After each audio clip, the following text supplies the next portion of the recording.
Hello and welcome to let's play of a game, it's called Kansei. Before you even watch this video, I recommend you play the original game, which I do not have the name of right in my head right now, but yeah, you should definitely check the original game out. It's by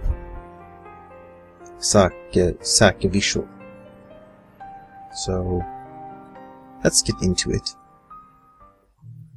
This is impossible. A tangram isn't that hard. You're just not thinking about it right. Oh yeah? So how exactly am I supposed to think about it? You need to be more flexible.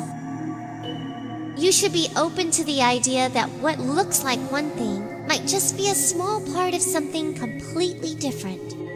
The outside shape doesn't always give you a good idea of what's inside. You mean like my tiny little sister is such a huge genius? Just like that. Who on earth invented this thing anyway? It's such a weird puzzle. Well, I think that according to legend, the tangram happened when someone dropped a square tile and it broke into 7 pieces. When he tried to put them back together, he discovered that he could shape it into many different things. So basically we're having fun at the expense of some poor guy who broke his tile? Well, if it weren't for that, wouldn't the tile just be a boring tile like all the other tiles? But because of what happened, it's now a famous puzzle that's been seen across the world. Sometimes, in order to find a greater purpose, you have to be broken first. Broken, huh? I think I'm happy just being a boring old tile that no one will ever notice. I don't think we get the luxury of choosing what happens to us. Don't you think we get to decide our future? I never said that. We don't get to decide what happens to us, but we can always decide how to respond to it. You know, you sure think about a lot of deep stuff for the 14-year-old. I thought girls your age were supposed to be into cute guys and nail polish. That's a stereotype, and you know it. What, am I not allowed to tease you? Besides, I'm sure you'll start thinking about boys one day, and when that day comes, you'd better make sure he gets my approval first. I don't want to lose my little sister to some punk who's no good. Stop choking! I told you, I'm not interested in that sort of thing. Bitch. Don't worry, you're not going to lose me anytime soon. And, well, that's the first stuff. That's basically the intro to this visual novel. I think it's not even a visual novel, really. It's a game where, well, we'll have to see. Just bear with me. If you haven't played the original game, you won't understand a thing what's happening now.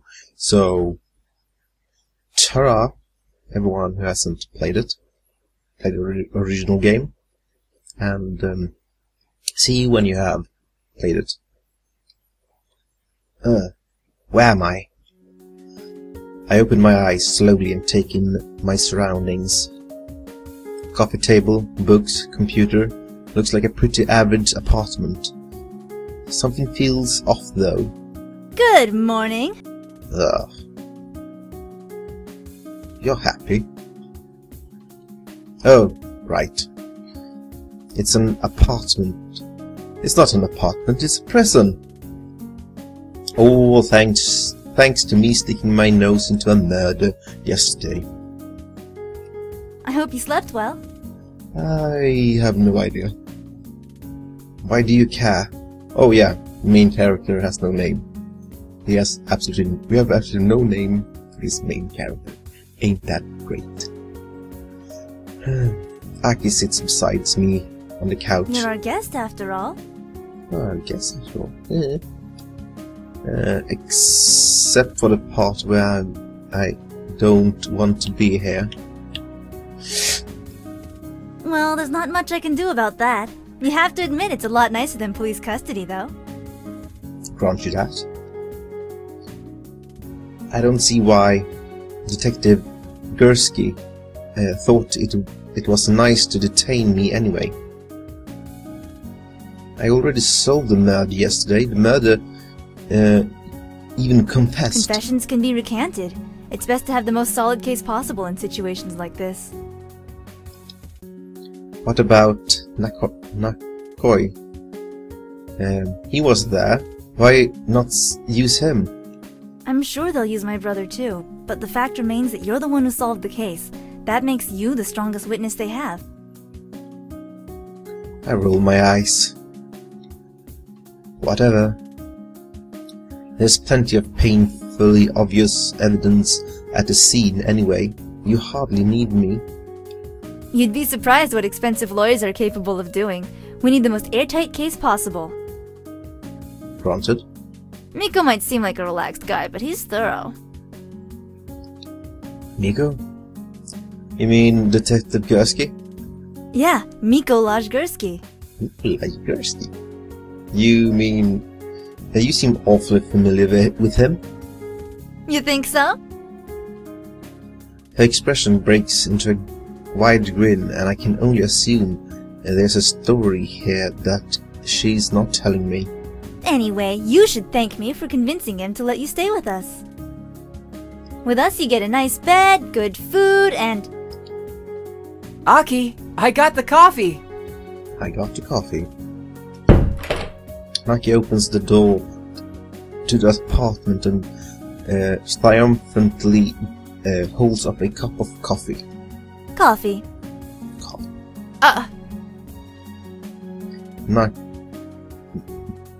Naoki stumbles as he enters, gasping at the air in the apartment to catch himself. Grasping at the air in the apartment to catch himself. A young girl with pale skin and white hair appears from the hallway and reaches out, calmly lifting the cup from his outstretched hands as he falls forward. She steps to the side of Naoki. She steps to the side as Naoki goes crashing to the ground. The girl gazes pleasantly at Naoki lying on the floor. Be careful. Yeah. Oh. Ooh, nice save. The young girl nods and hands the cup of coffee to me before disappearing back into the hallway. Who was that? That's Lee May. Lee May. I saw her yesterday, but she just kinda nodded at me and walked off. Naoki stands and rubs his head ruefully. That's Lee May for you. That's Lee May for you. She's a quiet child. Quiet child. Quiet? Dots. Anyway, there's too much going on in her head, so it's a little hard on her to maintain conversations. Was she like a genius kid or something? Naoki and Aki exchange glances. What did I say? Not exactly. It's a little more complicated than that. Why don't we talk about it on the way there? What? There? Where are we going? To speak with our client, of course. What the fuck? It doesn't take long for us to leave Edgewater. I gaze sleepily out of the car window and struggle to sit up straight in my seat. It's still early morning and the city is only faintly outlined against the pale sky. I take a sip of my coffee before dozing off completely.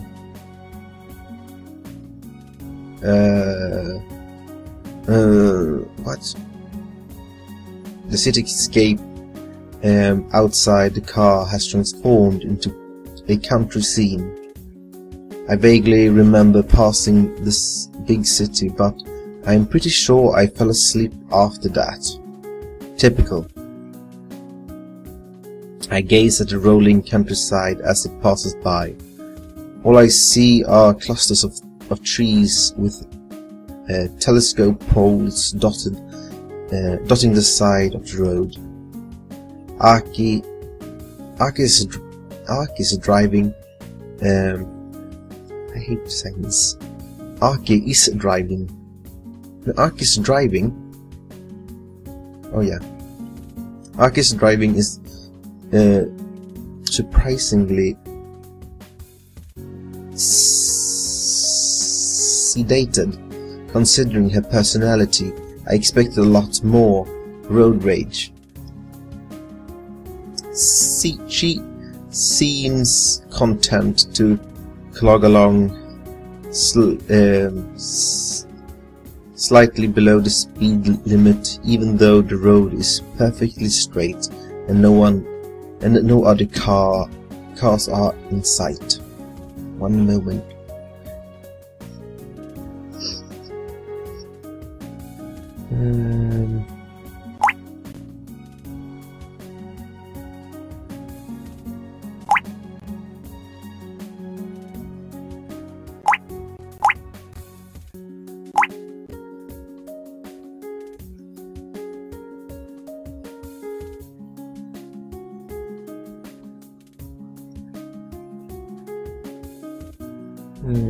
Just checking the temperature of the computer. Sorry about that. It was perfect. I feel like we're creeping along at an incredibly slow pace. I guess this is why we had to leave early. At least I get to sit in the front, glancing in the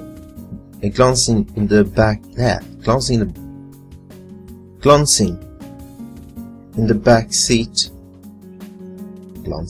At least I get to sit in the front. Glancing in the back seat, I see Naoki dozing, his head resting on his chest.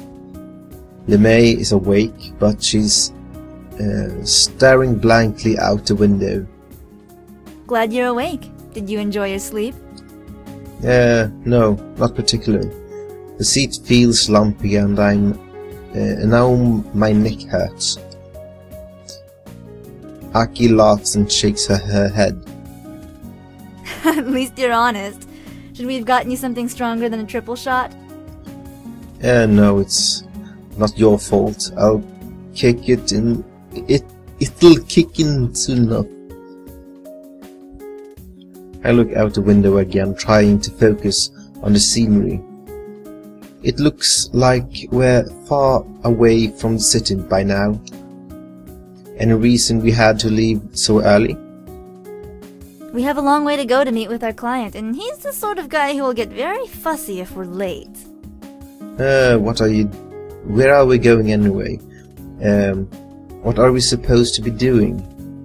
Who's our client? Who's the client you're talking about?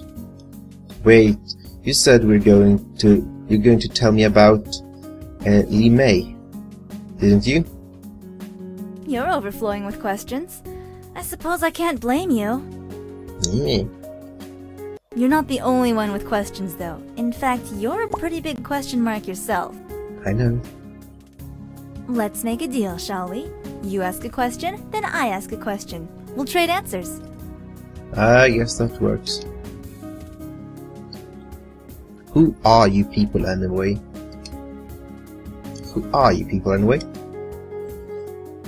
You work for a high-profile company like Autumn Engineering. The police seems to trust you almost unconditionally.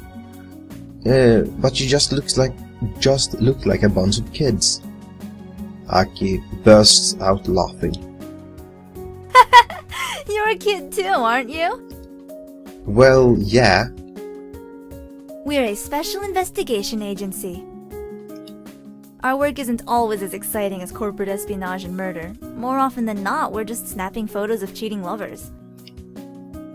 As for why the police trust us, that's sort of a weird story. That's for another question, though. Okay, my turn. What's your name? I was hoping you wouldn't ask that. You do realize how suspicious it makes you look when you hide it, right? It's complicated. Things are only as complicated as you want them to be, but I respect your privacy. The girl can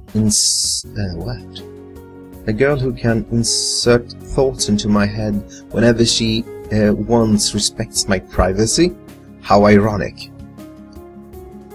We're going to have to call you something, though. Is Kansei okay? Kansei? Roughly translated, it means strong emotions. It's sort of a play on Kansei. Is that supposed to mean something to me? We call the ability to feel other people's emotions Kansei. It's like a super sensitivity. Since you have a type of Kansei, we can call you Kansei. Kan-gai! Get it? I wish I didn't. Yeah, that's stupid. Yeah, but it's stupid.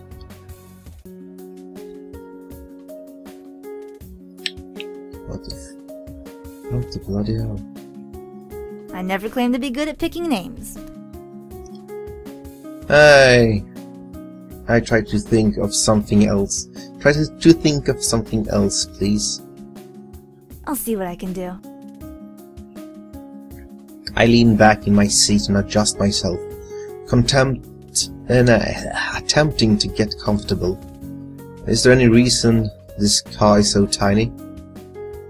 Is that your next question? No, I was just saying there's not much space here.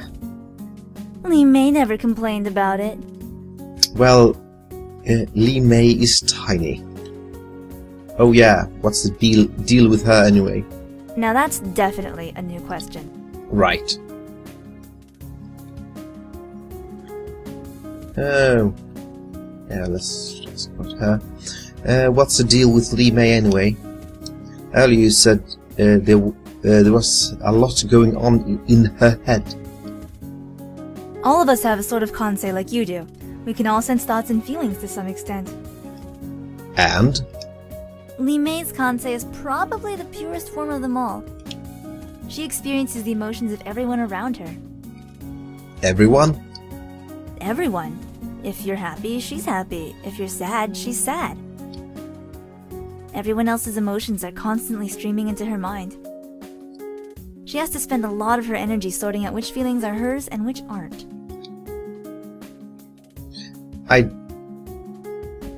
Excuse me.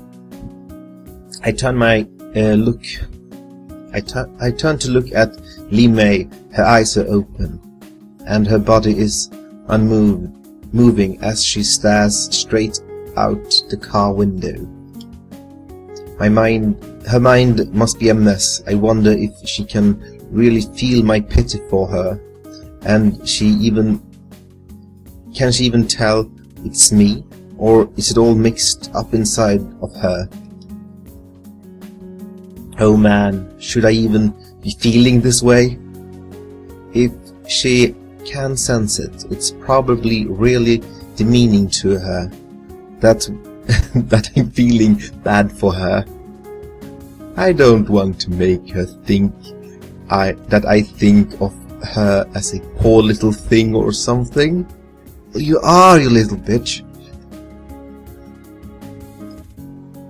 I desperately tried to conjure up another emotion to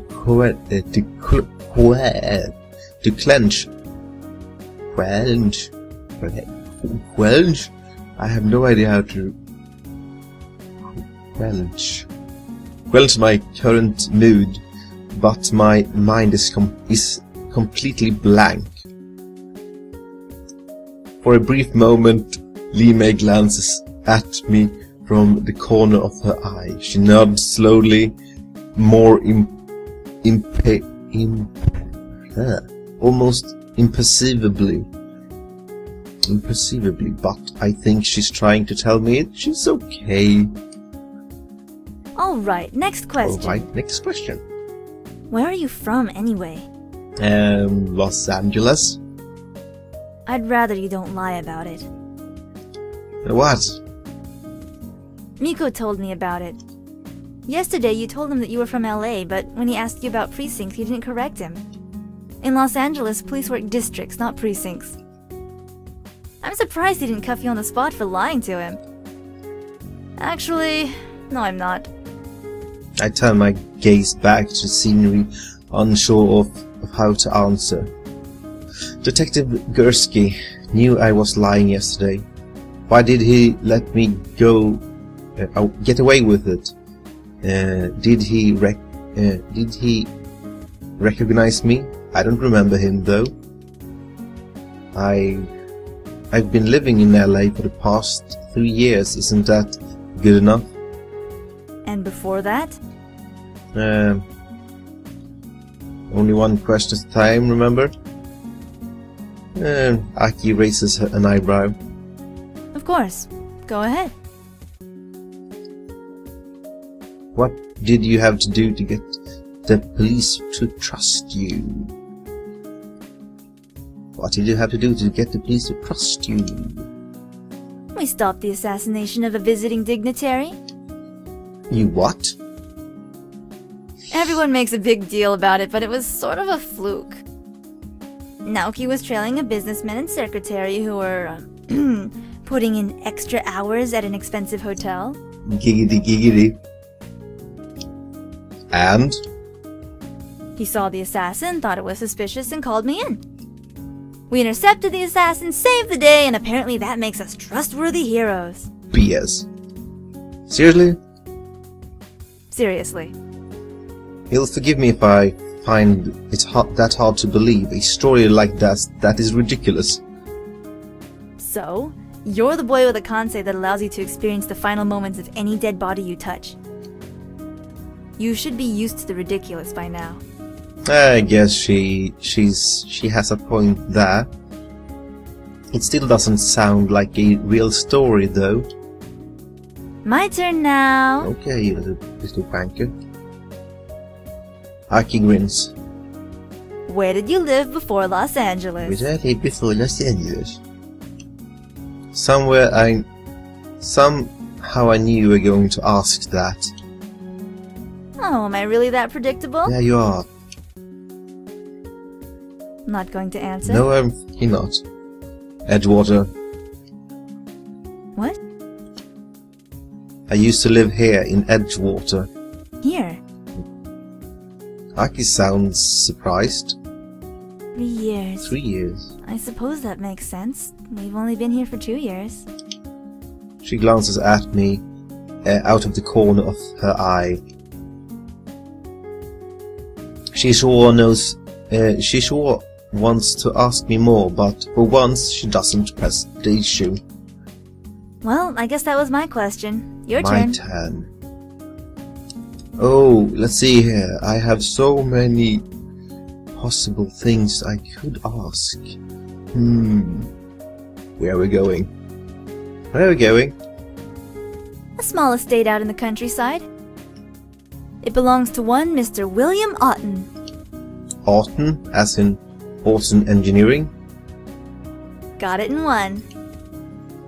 So he's the guy who hired you to track Sarah Blackmore because she was stealing information from him? Yep. Well, until she was murdered, that is. Yeah, there is that. We reported to him yesterday about what happened. You mean about how Miss Bergstrom hired Sarah to steal from him? That, and the fact that Miss Bergstrom claimed a third party was also interested in the information. Yeah, third party. He didn't sound too happy about that, so he ordered us to come see him today and give a full report in person. In person. Whoa, that's a little demanding.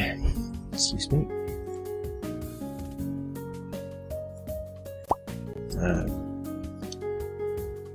It's a little demanding. I can't blame him. His entire company's at stake here. Let's see here. Why can't I? I hope you don't mind coming with us. Since you were there yesterday, it seems only natural to bring you along.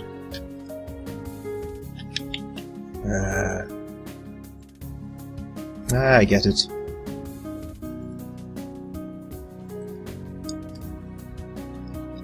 Yeah, now I get to control this bladder.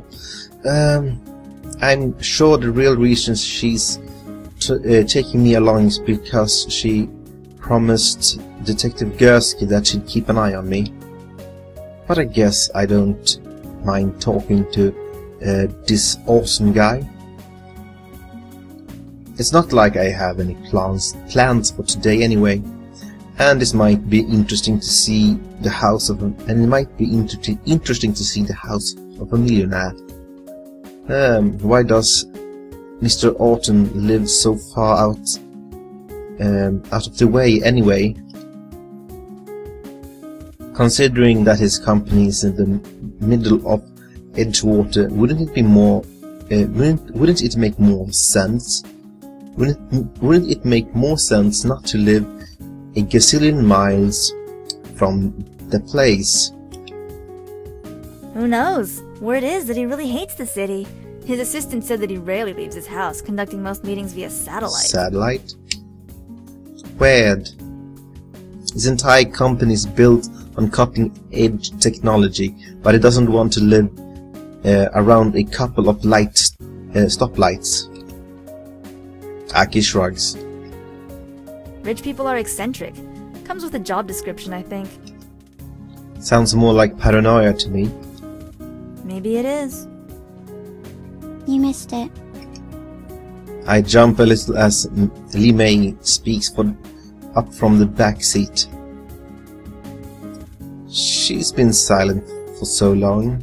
I almost forgot she was there. Li Mei is putting a... I'm so tired. Li Mei is pointing at a small side road that we just passed. Oops! Yeah, whoops. Aki gives the steering wheel a tight spin. The car tires screech as the car spins. The car's tires screech as the car spins in the road. I have no idea. English, you know, it's hard for people. What? Ow! Naoki jerks around as his head bumps against the window he was using for a headrest. Sorry, missed a turn. Hey, bloody did. He rubs his head slowly. Yeah, I noticed. I guess we're almost there? Yep, just a few minutes now. Thank goodness. Anyway, what were we talking about? Right, Mr. Otten. Mr. Orton. He's one of those self-made men you hear about all the time, built Otten Engineering himself from the ground up. But he's also ridiculously secretive. No interviews, hardly any TV appearances. His assistant Sophia Millerson does most of that. Oh, really? The car slowly stops as we approach Mr. Orton's house. I squint out of the window to get a better look at it. Looks like a big white box sitting in the middle of nowhere. Not much of a house, if you ask me. This is it? This is it. But it looks like a giant box with doors and windows. Yeah, it kinda does. I guess since he always stays inside, he doesn't care what it looks like on the Is outside. that the definition of a house, by the way? A box with doors and windows? Isn't that a house?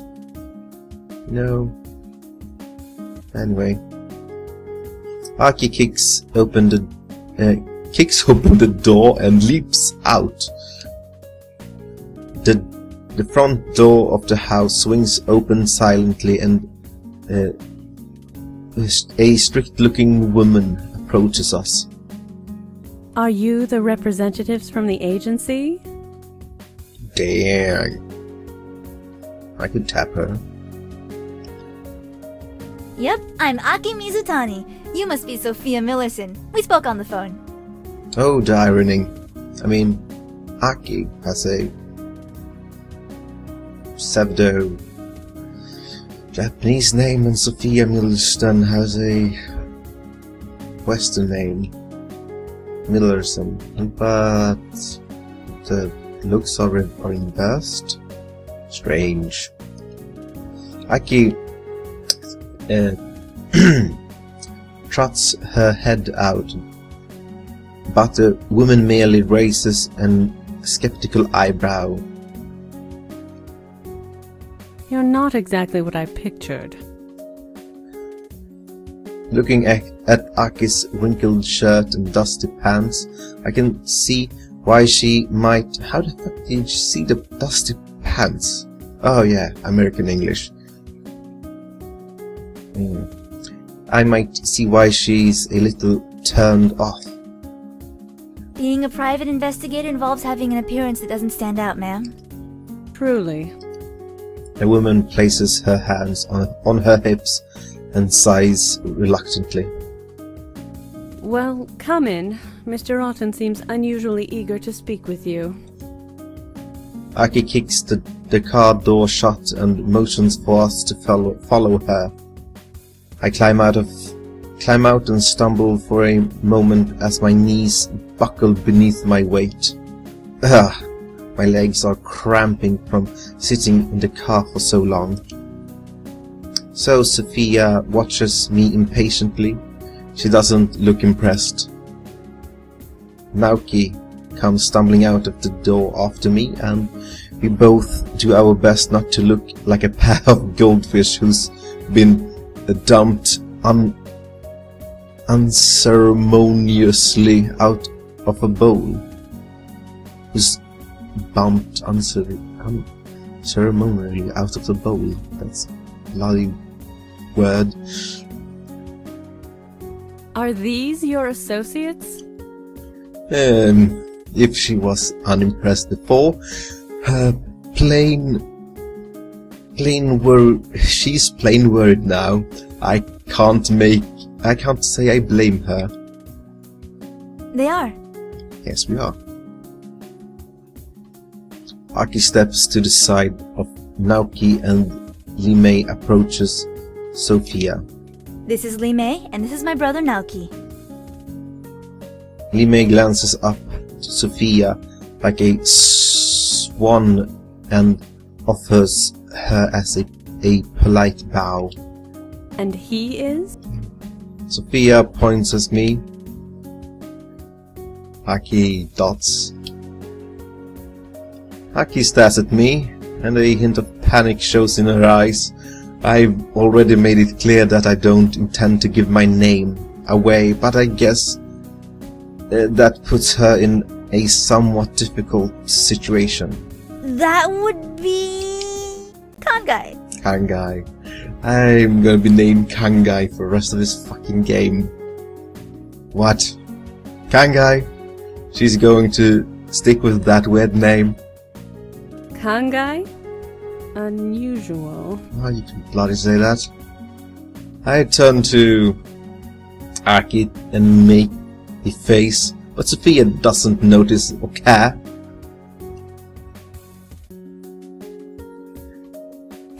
Aki shrugs apologetically. Sorry, it's the best I could do on short notice. You should have given me something to work with. Yeah, I should have. I'm suddenly regretting not telling her my name was Fred or something. I guess it's better than nothing. As we follow Sophia into the house, I see a brief flash of red light. What's that light? It's a retina detector. A retina detector. Sophia indicates a small camera set in the door frame that we passed through. The house takes a shot of the eyes of anyone who passes through. It's useful for identification purposes. Well, it is. There are other sensors around the house that also capture your retina image. The house can remember your preferences and adjust things like lighting and temperature as soon as you enter the room. That's bloody impressive. Whoa, that's more like a little bit creepy. I don't think it's creepy, by the way, if you're asking me. If I lived alone. If I lived alone in such a big house, that would be actually quite awesome. Or actually, even a big house where I share with many people, I mean. Because if I was alone, that would just make stuff stupid. I have no idea. Anyway, let's continue. But I thought Mr. Atom lived out here because he didn't like technology. Mr. Alton lives here because he enjoys the peace and quiet being away from the city affords him. Oh.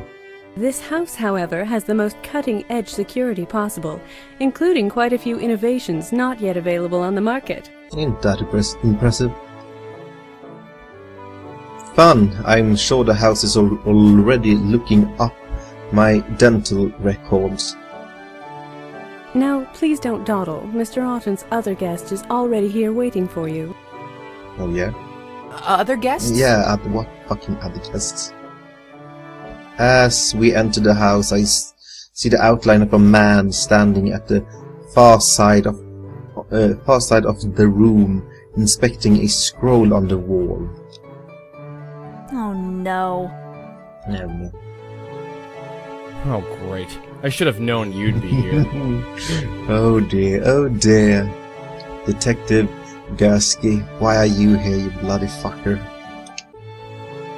Nico, to what do we owe the pleasure? Aki doesn't bother to be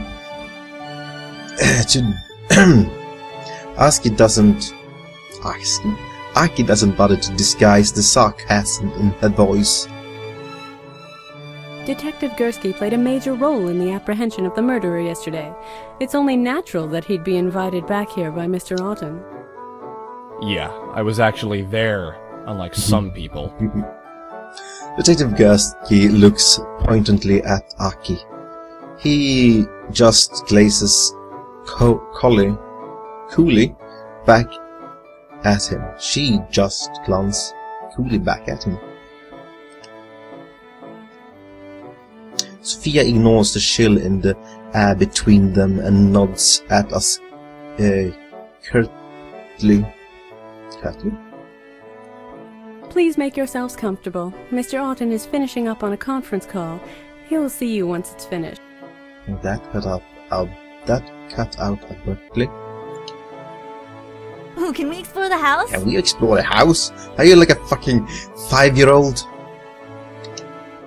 If you wish, the house currently logs you all as guests, so any doors you are authorized to pass through will open automatically. Oh, great. Aki takes her brother's hands and gives it a quick tug. Let's go! Tug. Let's go. Okay. Oh, Naoki. Naoki? Why did he say Nakao? Nakao was not a visual novel, wasn't it? Yeah, it was. Naoki tails after her, looking unsure. At the far end of the room, Detective Gursky rolls his eyes. Sophia turns and heads up a narrow staircase, presumably to do something important. The room is now silent. I swallow, trying hard not to make a sound. Detective Gursky turns to inspect the fountain in the middle of the room with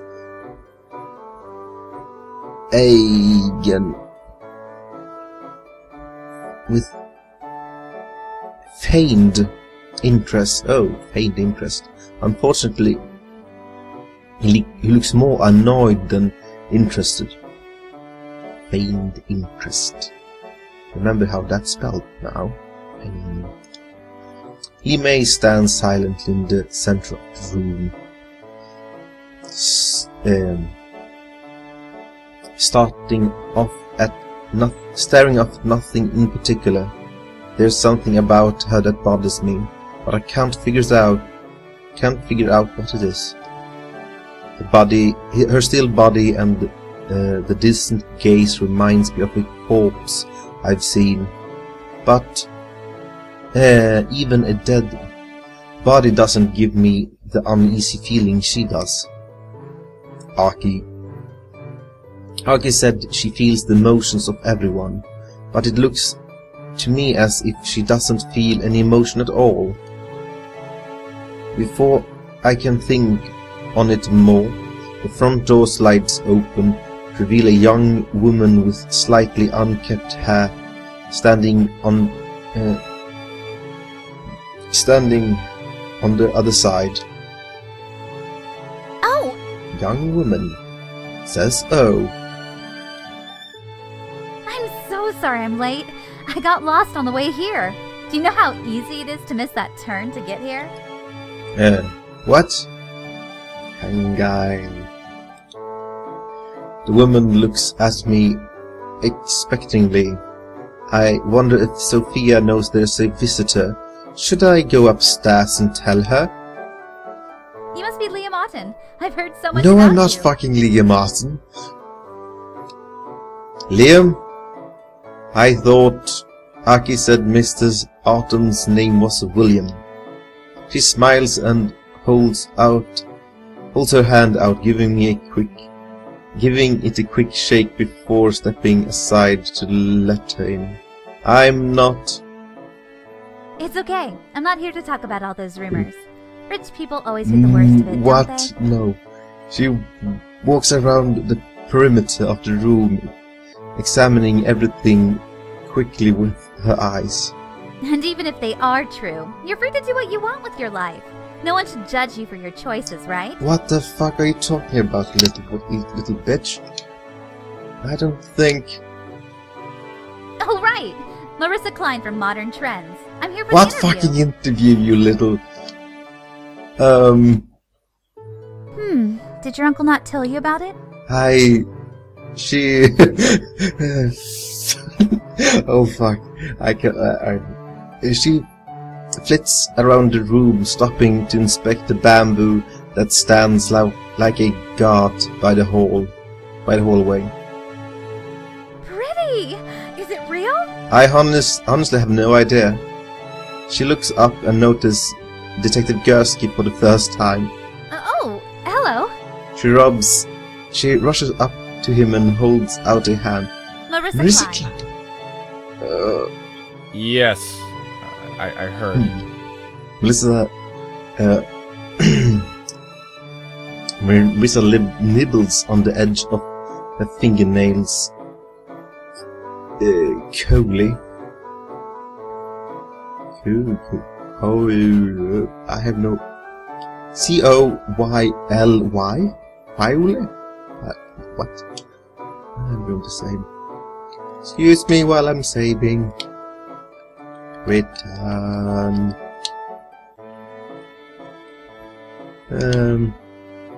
Oh, good. So we can skip the formalities and just chat? She is flirting with him. I'm not sure. I'm not sure I want to watch this.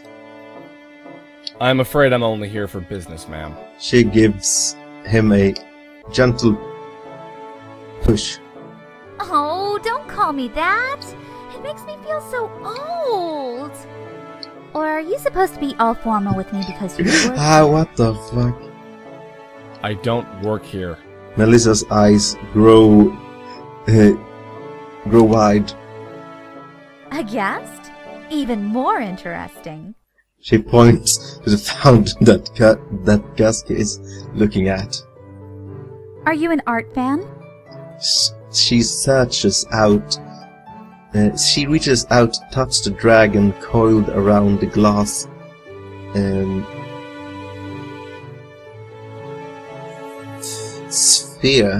glass sphere.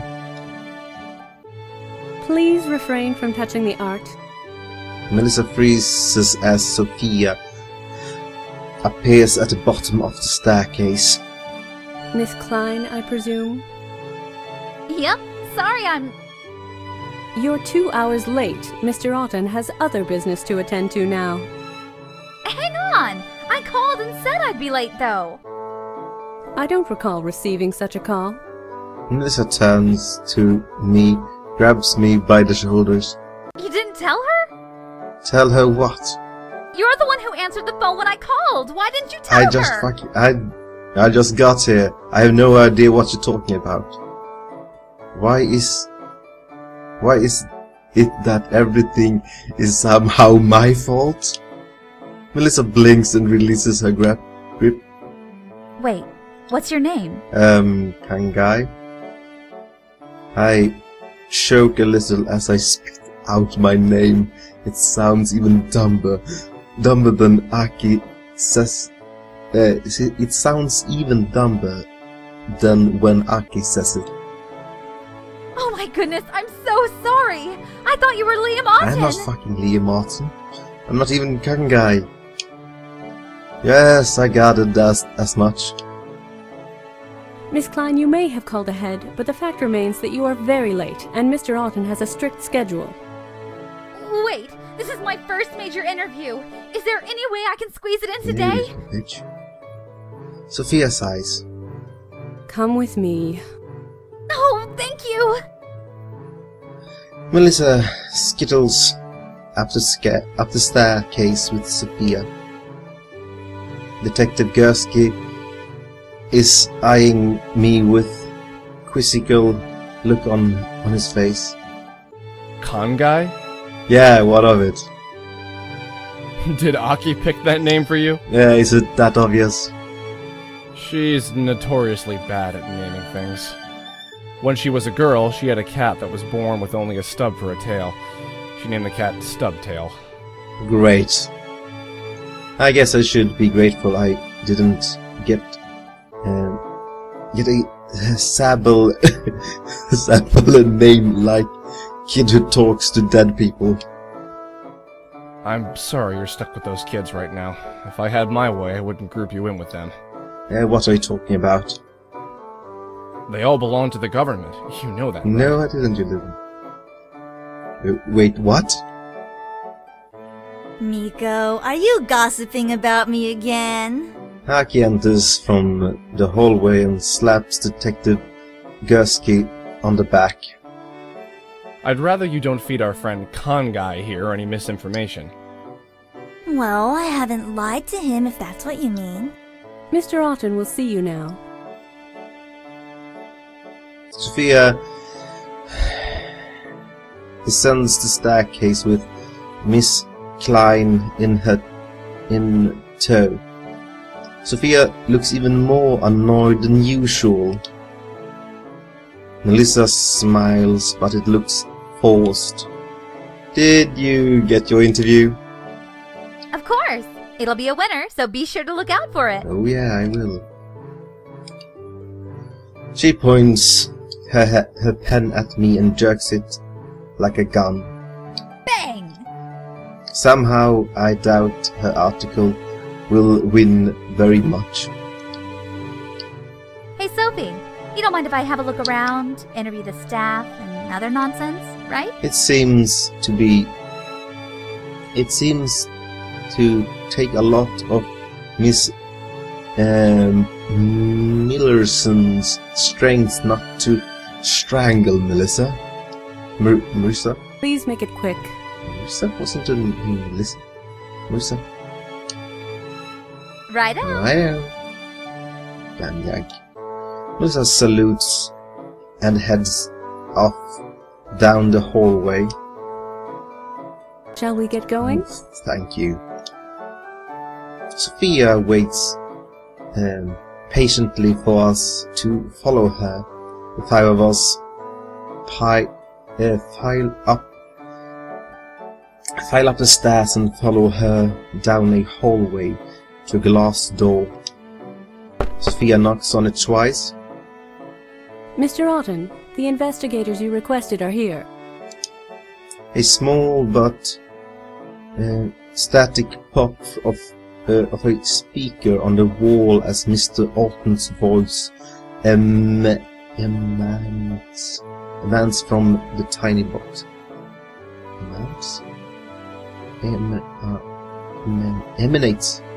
Emanates from the tiny box. Good. The camera, a camera descends from the ceiling and pans slowly across us before coming to a stop in front of me. The lens adjusts and focuses on me. Suddenly, another burst of static. No, go away! What? Get out! Get him out! Everyone turns and stares at me. What What you did do? I do? I have fucking clue. I didn't do anything. I just stop blaming me for everything bad that happens. Mr. Otten's voice crackle over the speaker again. Sophia, get rid of Get rid him! of me? Why? I'll take care of it right away, sir. So Sophia turns towards me, Please follow me this way, Kansei. but I didn't do anything. Please follow me this way, Kansei. Okay.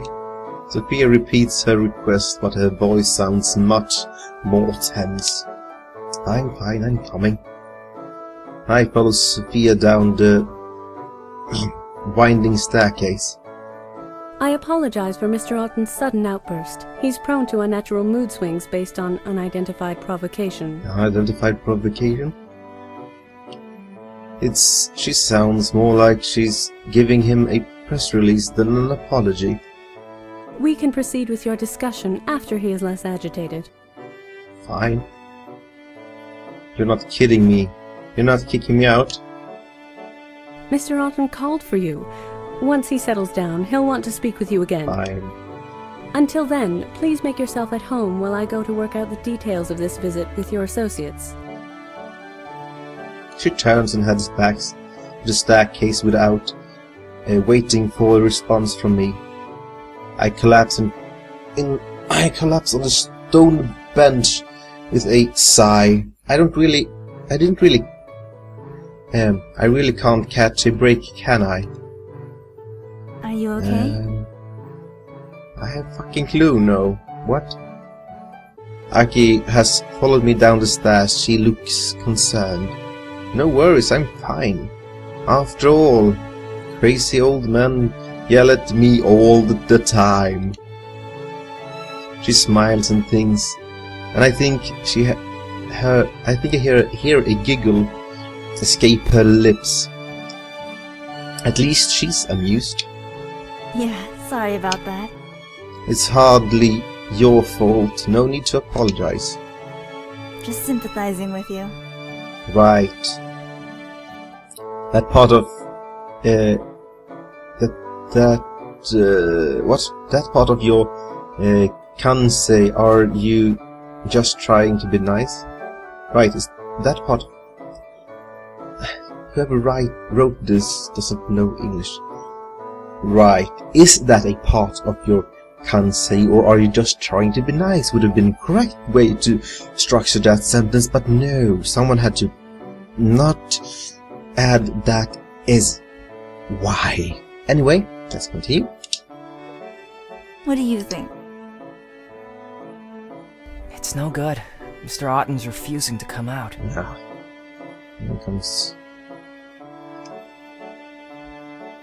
Naoki and Limei joins us in the front hallway. Detective Gursky is still up there trying to talk to him, but he won't listen to reason. Any idea what's going up there? No, I can't think of anything I've read that's like this. I don't know what you did, but you've got Mr. Rotten bunkered up in there pretty good. I didn't do anything. You saw me. Yeah, I saw. It doesn't make any sense, though. He seemed pretty insistent about talking with us today. Yeah, he did. Li Mei, what do you think? Aki turns to the young girl. Li Mei closes her eyes. It almost looks like she's ready to drift off to sleep. He's scared. He's scared? Yeah, we'd figured that much out already. Anything else? What about when he first reacted? She inhales and lets out a tiny breath. He was not surprised. He was not surprised. Not surprised? That's strange. Does that mean he expected to see me? But if that were the case, my thoughts are interrupted by a new voice. Whoa! Hey! I didn't know we were having guests today. Oh, a bloody brat.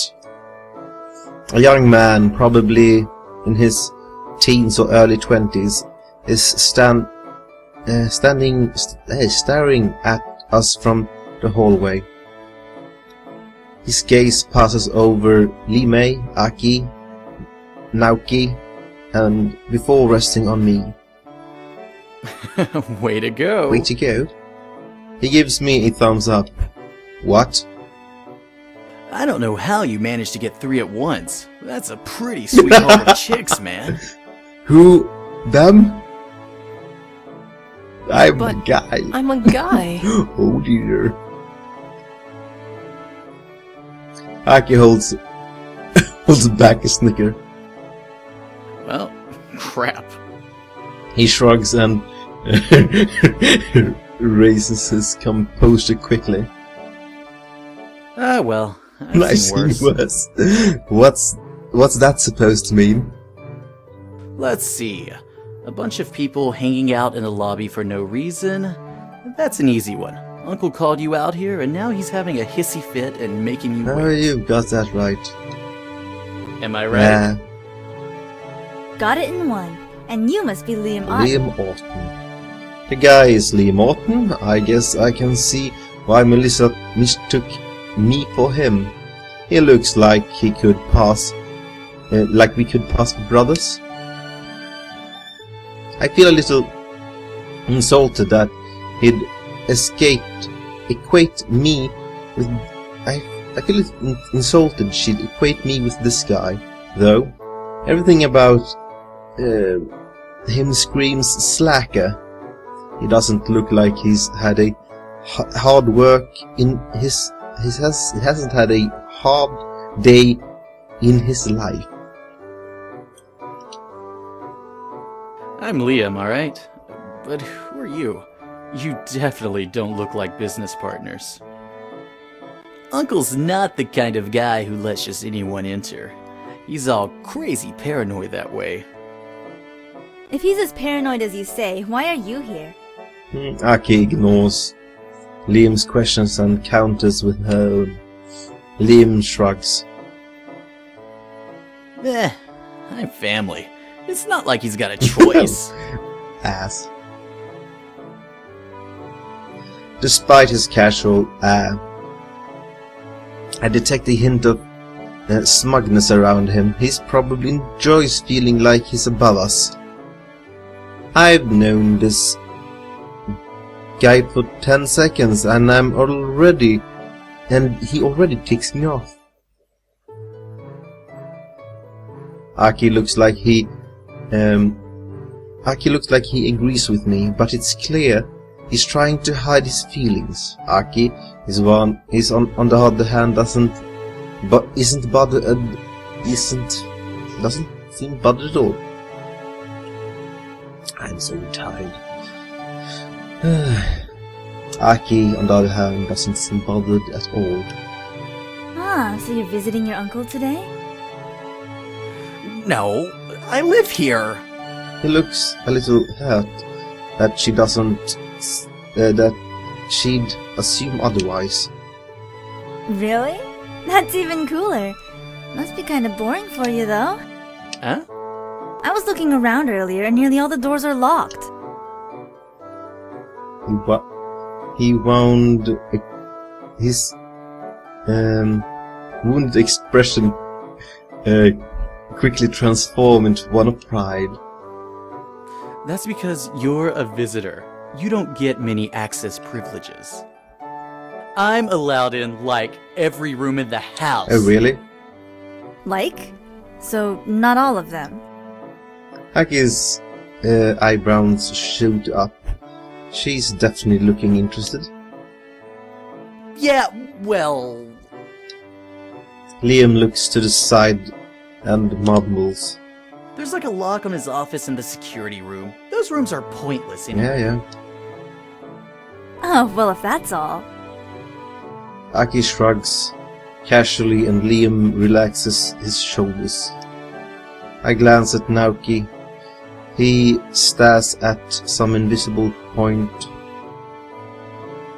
He stares at some invisible point on the ground, trying his best not to be in this conversation. Aki leans towards Liam and tilts her head as if to whisper in his ear. Hey, can I ask you a question? Her voice is suddenly quiet, conspiratorial almost. Yeah, I guess so. Aki watches Liam's expressions carefully as it changes from uncertain to curiosity. I don't suppose I could ask you for a favor. Favor? What? He's caught off guard by the request. Well, seeing as your uncle seems to be hanging us both out to dry, maybe we could at least spend the time doing something interesting. Like... I don't know. Maybe you could show me around. We could poke around your uncle's precious privacy while he's busy being difficult. Liam smirks. I guess I've got nothing better to do with my time. Sure, why not? He coils his arms around Aki's waist and guides her towards the hallway. Aki. Split up and explore what you can. Something about this doesn't settle well with me at all, and we might not get another chance. I really wish she didn't do that. I'm still surprised every time she uses her brain voice, or Kansei, or whatever. Is she always like that? Yeah, Aki has a way with people. She's persuasive. Yeah, I couldn't guess. No offense, but that was rather thinly veiled bit of manipulation there. Why'd he fall for it?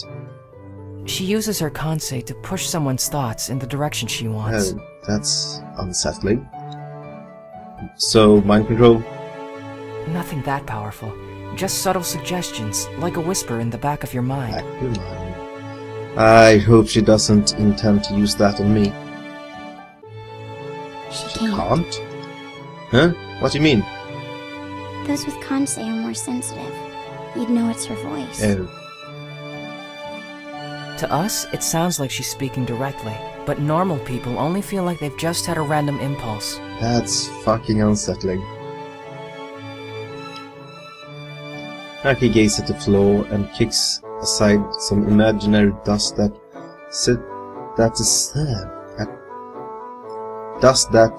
the side of. Aki gazes at the floor and kicks aside some imaginary dust that the side of his foot. Okay, I missed the with the side of his foot.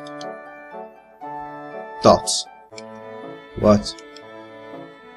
Nothing. We should probably get going. Going where?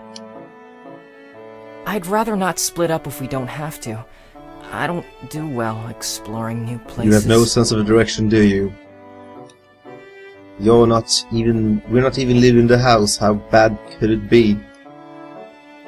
Well, I got stuck in an elevator once because I couldn't figure out how to get it to go to another floor. You must be the dumbest person I've ever heard of. And I just can't take this anymore. I have to save. And I have to quit this game. Then we'll see you another time.